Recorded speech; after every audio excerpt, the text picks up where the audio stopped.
Welcome back to episode 8, part 2 of Unfettered. Top has re-beveraged himself, so we're all set and ready to go. So we see Albert and Constance. Did you bring anyone with you, or is it just the two of you? Probably. Who do you think? I mean, would you? Is there a reason to? Trouble? Gamses is my friend. Yeah, Gamses. Gamses Okay. is a tough brawler. Yeah. Okay, Come, yeah. experience Sanctuary with me. Ignore the fact that you lived here for 3 months.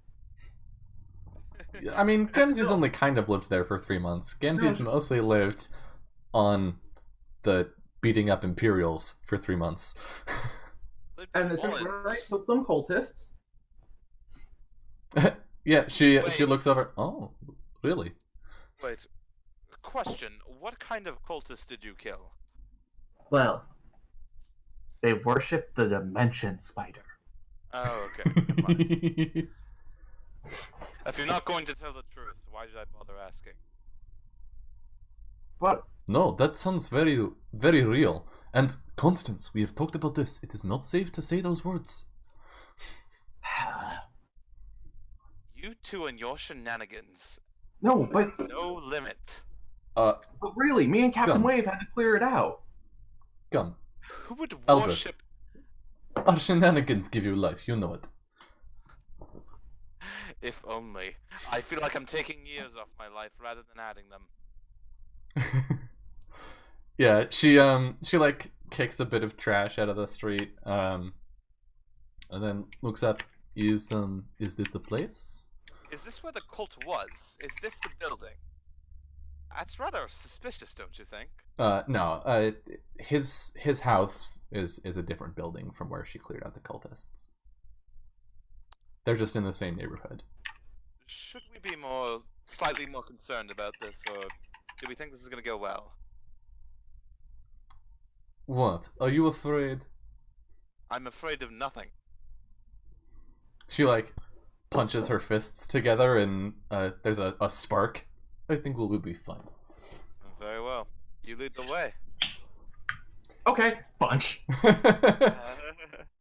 Yeah. I think Gamses just like kicks the door in, and it it flies. All of these buildings are terrible, right? So it just flies straight off of its hinges. She kicks one board in, and the board just falls out of the door. Yeah. She kicks the board in, Just reach in and the open door the just door sort of handle. like. Yeah. It is dark and it is dusty inside. But Gamzee is like, not for your sakes, but for her own, like lights her hands so that she can see as you're walking through the space. All right, now Dark vision party. Dark vision party. Gamses is enough life. We're good. Yeah, so we're gonna enter. All right. Yeah, I mean it's a very narrow, cramped building. You know, all of these places were just sort of like built to take up what space was available. And it seems like this one was put in a spot where like maybe a building burnt down and then half of it was rebuilt, so it's like half a building of space. Or just squeezed between the buildings on either side. And so it's maybe 2 stories tall, but it's not roomy at all. It's less spacious than your average San Francisco apartment. Wait, Well, that's saying something. they could afford this? I could barely afford a random closet in a tavern. Well, as far as I can tell, Constance, you spend most of your money on gambling and whores. I thought you just had that place because you didn't want anyone bothering you. Shut up! Oh, sorry. Yeah, there's so downstairs there's somewhat of a like a living room, like a space where you can sit. There's an old rotting couch. There's a cooking area with a very small stove, just wood firing. There's a tiny rickety staircase up to the second story where the entire second story is taken up by a modest bedroom with a bed and a desk. So, Constance, you're better at this kind of thing than I am. You knew the guy. Why do you think you'd keep something important like this? Under the pillow. Nope, just sheets. All right. What, you go for sheets? What was he made of? I like go around the back, like I look around, see if he's got any like alcohol lying around. I think, yeah, stashed dangerously close to the stove, there's a dusty bottle of scotch or Yeah, so Hersagul equivalent. I'm gonna crack that. I look for a glass and I crack it open and pour myself a glass. I let Constance do all the work. There's a single grimy glass. I wipe it down as best I can. All right, okay. It would be over now. Here? Okay, under the bed. Check the floorboards. Crack, crack, crack, crack. Yeah, you like lift a floorboard. Oh, that's the first floor. Exactly. Yeah, no, I like lifted it. Oh, hi! Hi, Vessinger. Vessinger, I found an entire another story. There's one underneath this one. Jump down. All right. More floorboards to check. Go ahead and roll investigation. Let's see how well did Aiden McKellar hide this whatever it is. Well, not as well, but I spend inspiration.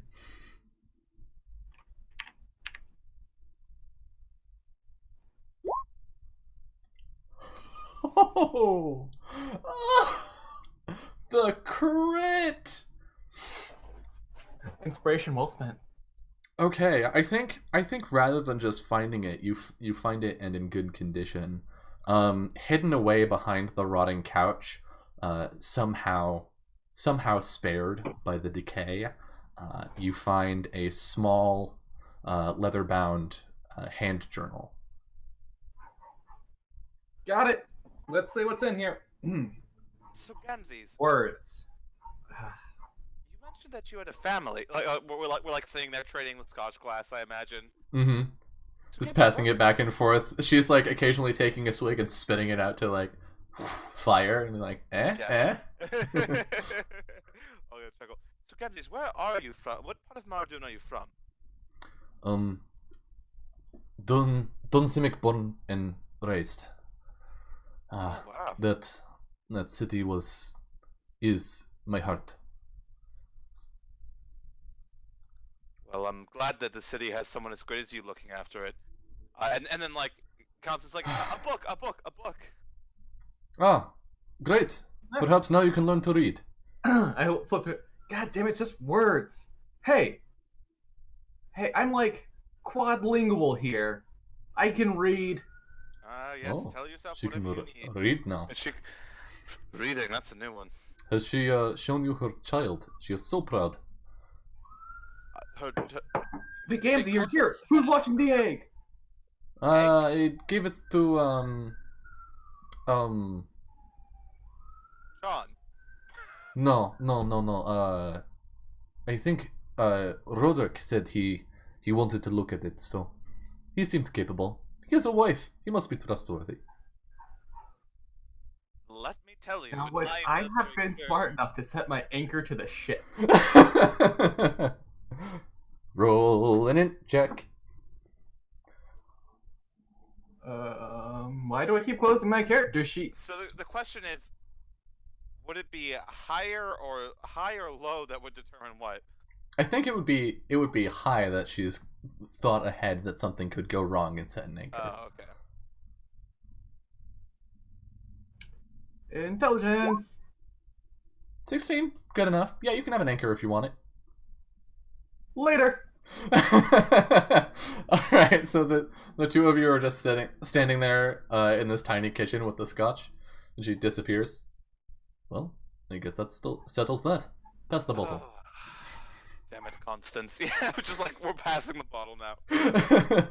Roderick! Over here? Just like, Constance like ripping across like all the ships looking for him. Okay. Yeah, he's like at his workbench. The egg is sitting there under a couple lights with like magnifying glasses. He's leaning. He has gloves on. Aye?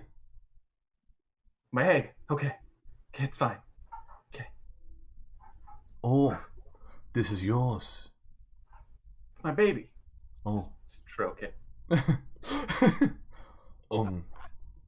Right. He takes the gloves off. Just making sure it's okay. Wait, can you give Mabel some homework? She needs to learn how to make an incubator. Right. For Weber eggs. And that's for this, I assume. Yeah. Which is for the revolution. Sit down like across the table from him. Elves can mix with Webers. Sure. Wait, by mix, do you? Yeah. I think we've seen there. So you have this journal from Aidan McKellar, and reading through it, I'm just sort of assuming Gamzees and Albert go through the rest of the scotch and then head back. Yeah, probably. Reading through this journal, it's a daily journal. It's like a you know, especially when you're spending all your time at sea, surrounded by the same people. Sometimes you just want to have a conversation with someone, but not any of those people. So a lot of sailors keep journals just to like keep themselves somewhat sane. And the same is clearly the case for, or was clearly the case for, Aidan. And so this particular journal starts probably a couple months before Constance was captured. And I think going through this journal, we see a couple flashbacks of Constance's time. Like it talks about this upstart. Maybe it starts around the time that she got promoted to quartermaster. I like that. So it's talking about this upstart new recruit that's only been with the crew for so long. That's everybody promoted to quartermaster when the old one fell, and he was really unsure if it was the right call. So like we see a bit of a flashback when we see Captain Wake standing and like super dramatic, maybe it's animated, right? It's the super dramatic her standing on the upper deck of the ship, the crew gathered below, it's like lightning flashing behind. Now I would know who are you voting for as quartermaster, and Aidan steps up and says, I vote for myself. I've been with you all a long time, and I'm dedicated to you, so I would humbly accept all your votes. And like lightning flashes again, and we see this like we see one of Ngulu's eyes under the brim of her hat flash, and she looks at Constance. Well, like that at this point, like Constance would like walk up in front, like next to him, and then turn towards them all and like, I vote for myself. And then like lightning strikes, and there's like you see the outline of a wyvern flying behind the ship. Mm-hmm. Yeah, I like that. Like, not even a speech, just like me. Any others? No. Those that would vote for Aidan McKellar, speak now. Like a couple people like nervously shuffle around,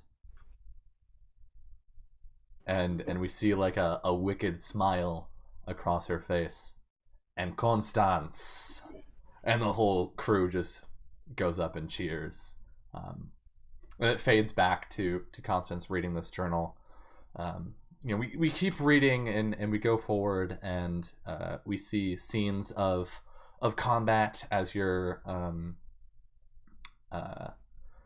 raiding merchants out in the skyways. We get to the entry where you ran into the guillotine and Molokai Kent, and McKellar's somewhat like callous account of what happened to Constance and the death of her wyvern.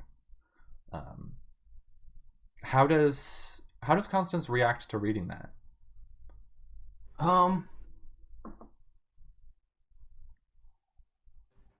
I think that she'd feel a little bit stabby after reading that. Like, you're lucky you're already dead.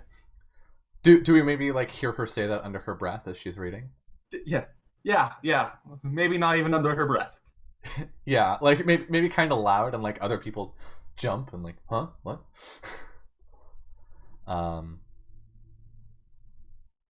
And then we move forward to the day Constance got caught, and we get a flashback of the Leviathan's descent. It's black sails and black hull flying over. Where was that? Was that Little Winchester? Little Winchester. Yeah, flying over Little Winchester. All right, Constance, you'll be back soon then. Oh, you know me. And I just, like, fall backwards off the side of the ship. Mm-hmm. Yeah, and we see her fall off, and McKellar runs to the side of the ship, and then like looks disappointed when he sees her land far below.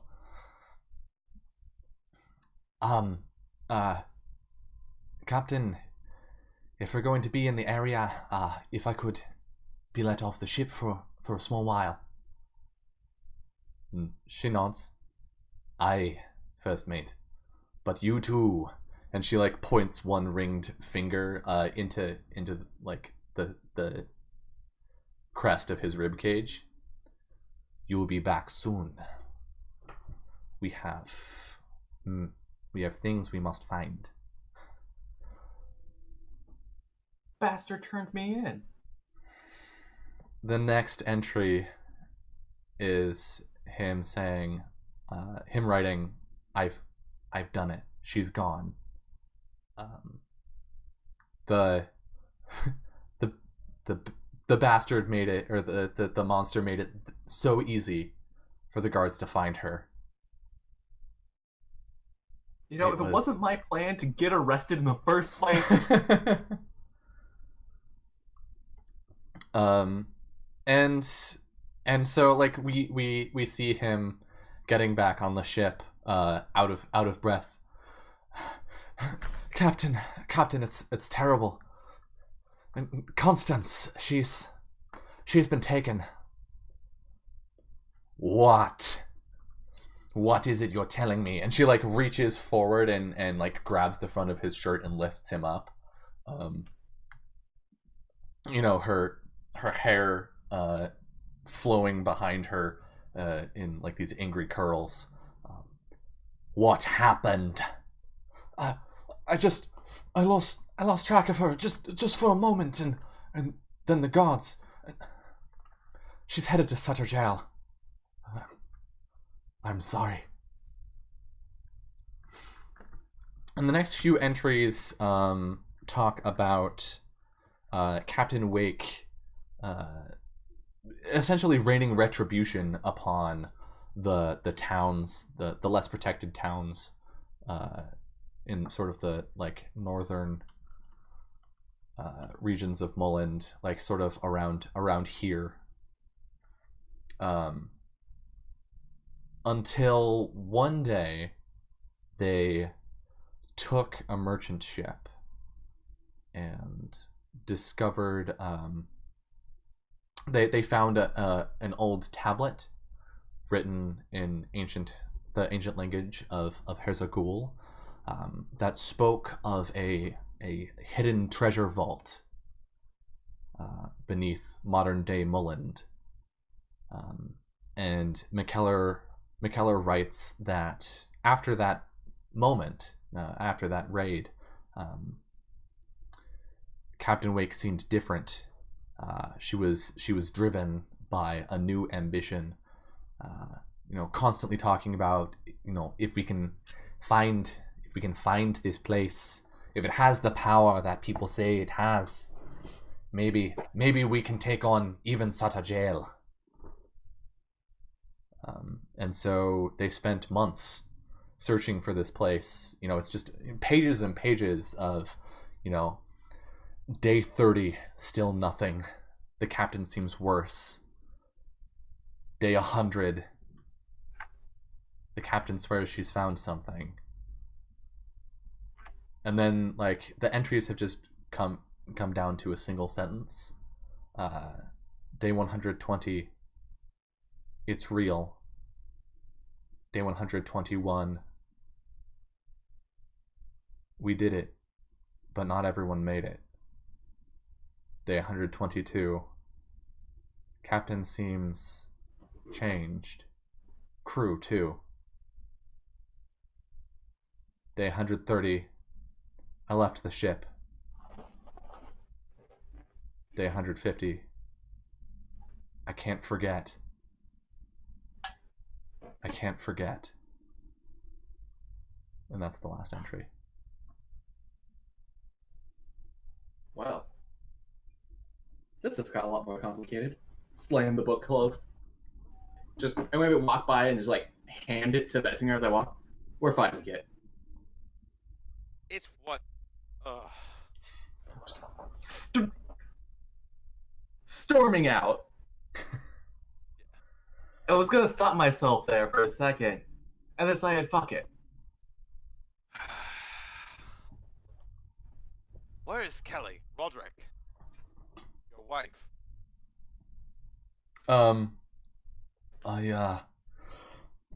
To be completely honest, I'm not quite sure. Probably seeing to the crew.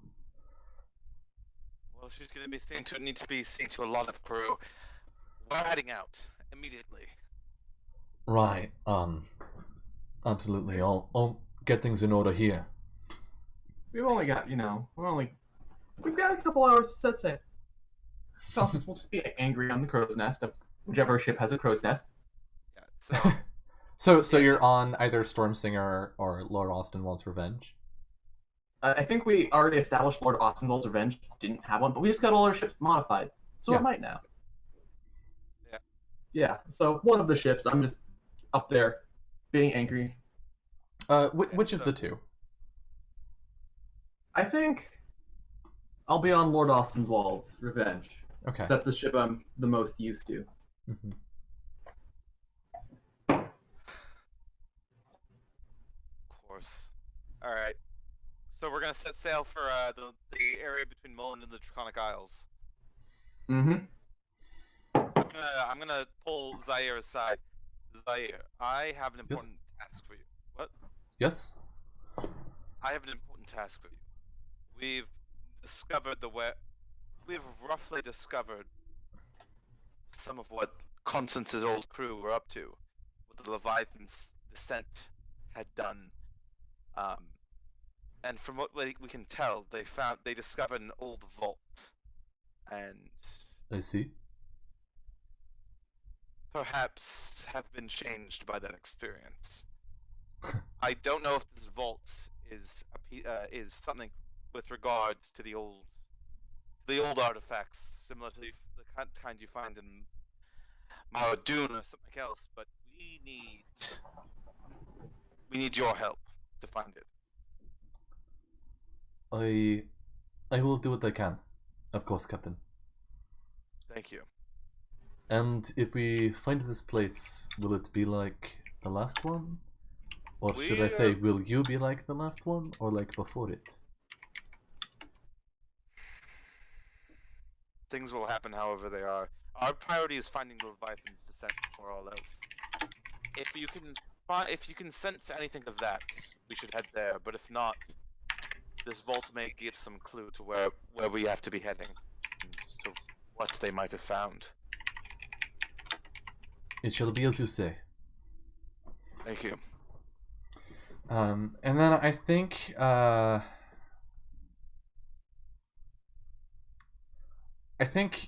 we cut to, you know, maybe a couple hours later, and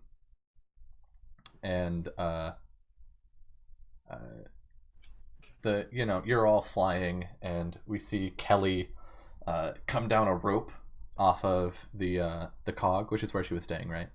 Mm-hmm. Yeah, off of the cog, to Lord Austinwall's revenge, and climb up to Constance. I heard. We're going to find Captain Wake, and we're going to bring her back. She sits down next to you. There's like a railing, and she like puts her legs through and leans up against the mast with you. Aye, of course we are. Are you okay though?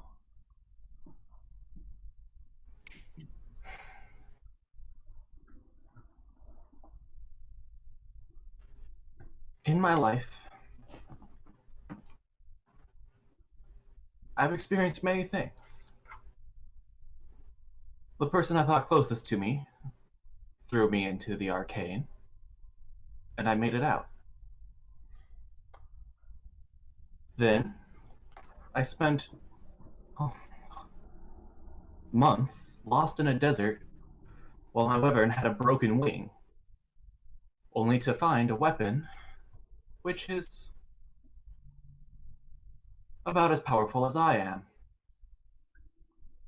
When I finally got to use it against the man who threw me into the arcane, he killed my dragon, which you humans don't seem to understand is more or less the same as chopping off your arm.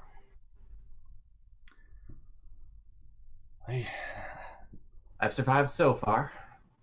I'm going to keep surviving. And anyone who causes me pain will suffer. Well, she like pats you on the leg. I can certainly understand the anger.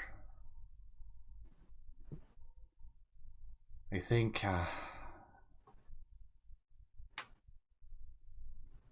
I've been finding myself having this conversation a lot lately.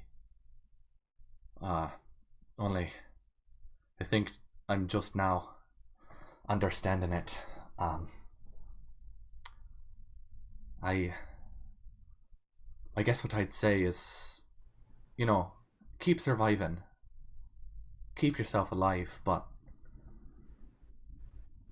try to remember that it's not just surviving. You know, it's going somewhere. It's the everything else. Yeah.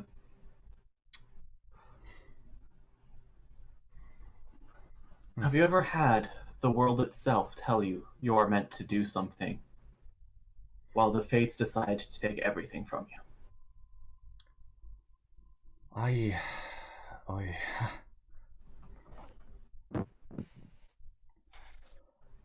can't say I have, and I don't envy you. I thought perhaps I had, but look, what you're doing with all these people, you know, picking up the traveler, and then the Genasi girl, and now this bastard. You're starting something, and it's going somewhere, and it's picking up people who didn't sign up for that. But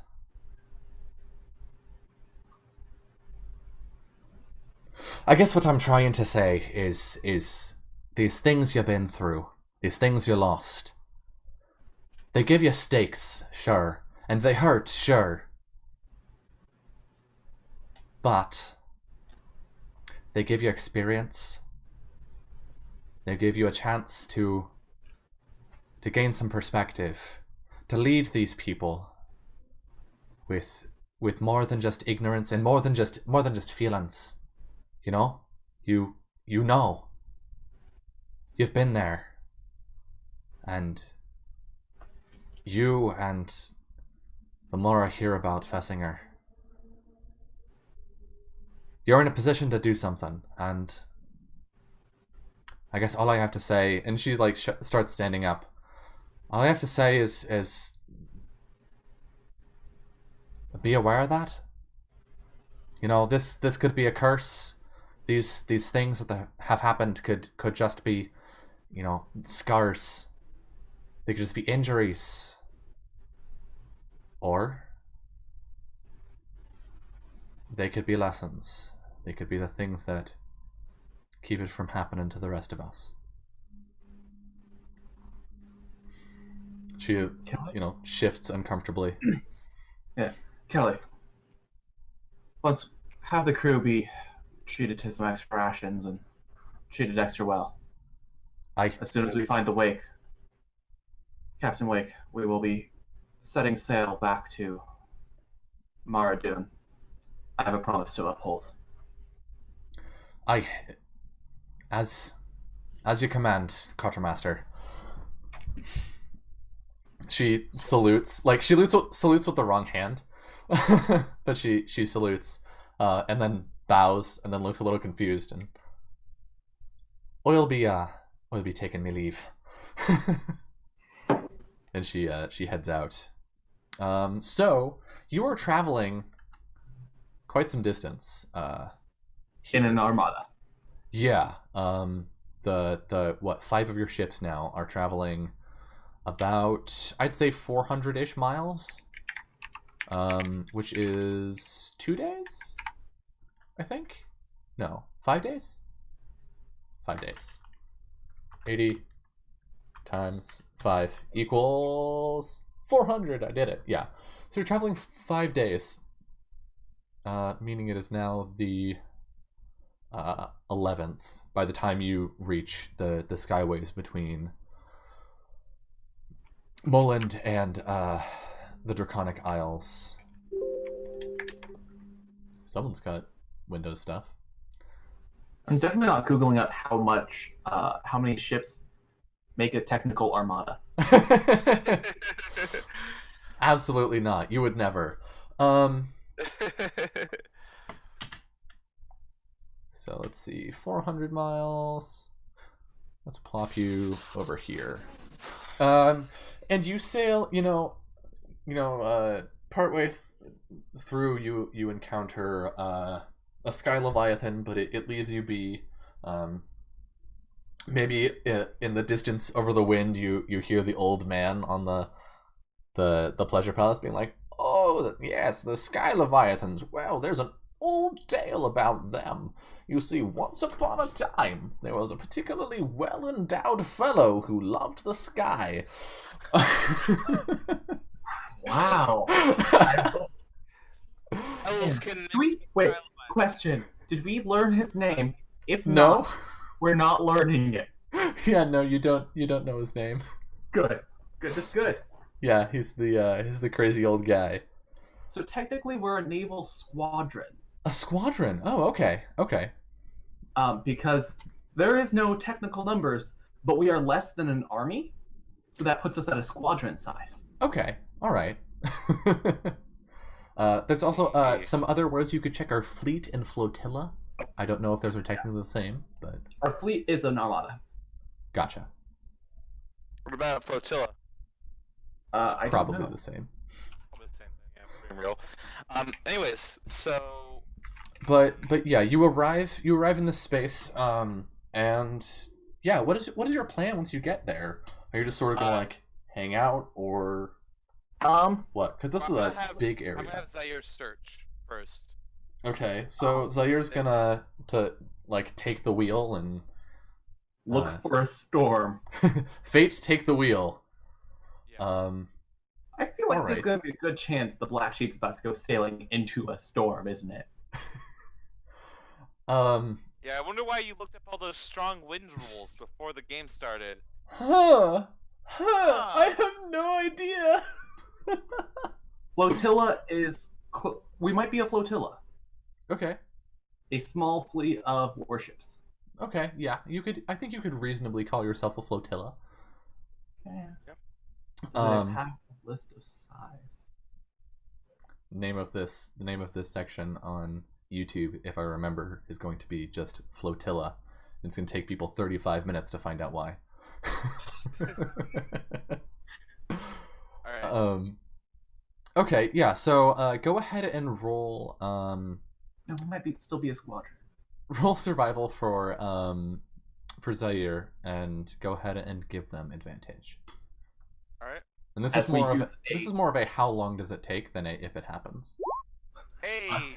Yeah, so you get into what you could reasonably consider to be the space between Mullenden and the Draconic Isles, and you can see in the distance a massive storm front. And we saw that small storm that you were flying through earlier, but anytime you're in bad weather, it just sort of feels like the same no matter what kind of terrain you're in. But we've never seen from a distance a storm over the Arcane. So as we see it, Albert pulls out in a dignified manner, pulls out his communicator for Constance. Reminds you of home. Reminds me of my brain. And scary thought. This storm is massive, hundreds of feet high, reaching down to the Arcane and up to a level that would be cloud level, even over land.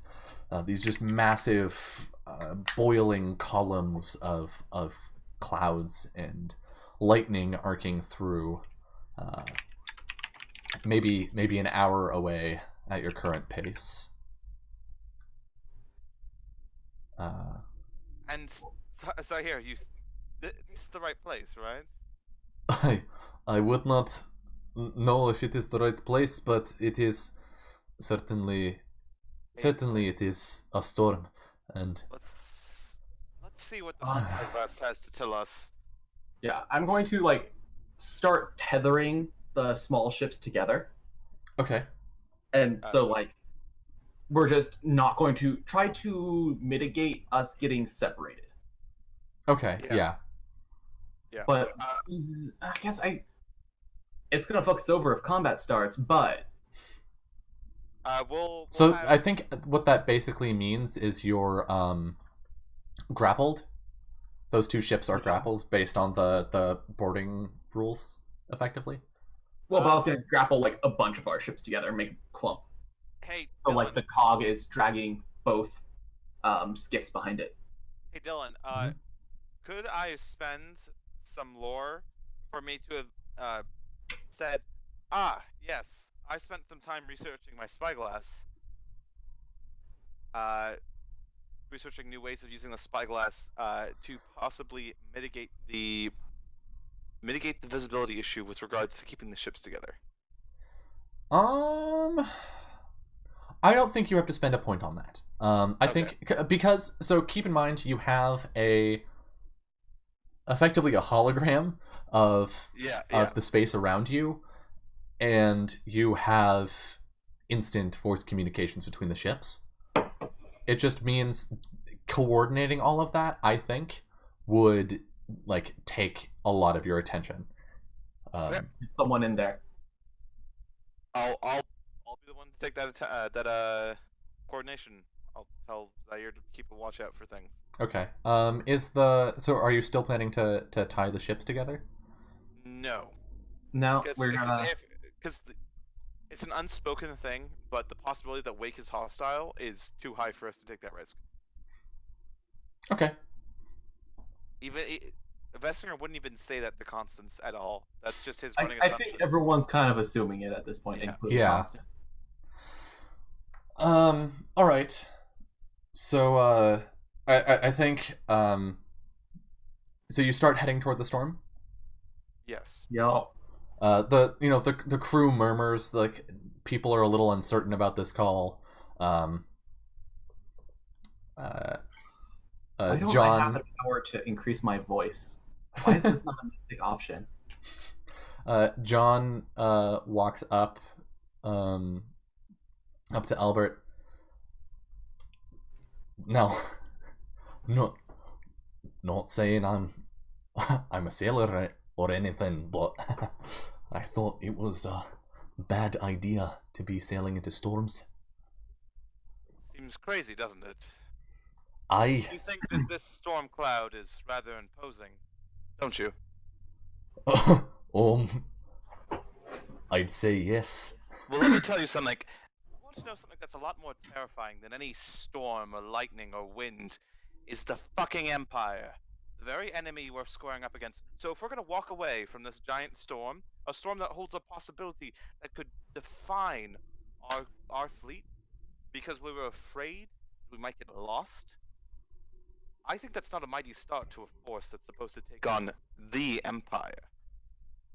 He, like, white knuckles the railing. Hey, Captain. I think there's going to be a... Before we go into the cloud, I think there's going to be a message just like, bring all the ships together. Mm-hmm. Yeah, they, like, come into formation. Yeah, and Constance is going to, like, fly the black sheep into the center. Okay. And just get everyone gathered. Now, right. You all know me by many names. You've served with me many months. Today is going to be quite the voyage for our ships. This is going to be the Stormsinger's maiden voyage through a storm. Some of you think we're insane, but remember, you're flying with the eternal storm. Hardly the most comforting words, but I think what Constance says is true.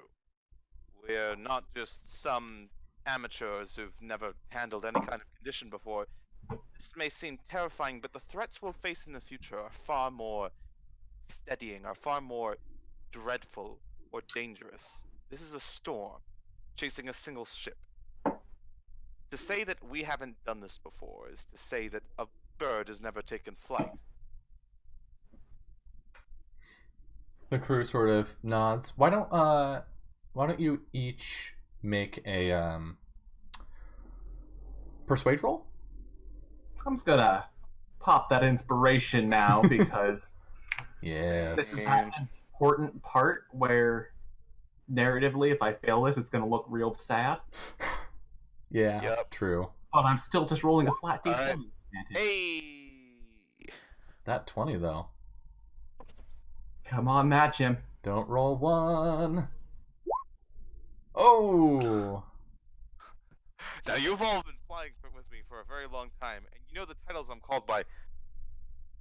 Yeah, aren't you the crazy person? Yeah. Okay. So I think they get the message, but I think they're more of a like Constance has made it through all that shit kind of thing. Like Constance is the eternal storm, so she'll be fine, absolutely. But we're not invincible like she is. So it's still pretty positive. Like they don't go, oh yeah, fuck Constance. And then Vessinger stepping forward and being the more like relatable voice calms their nerves.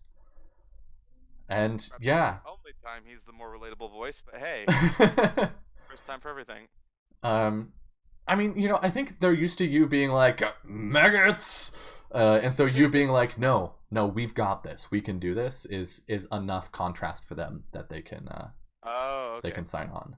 Months of training finally gonna pay off.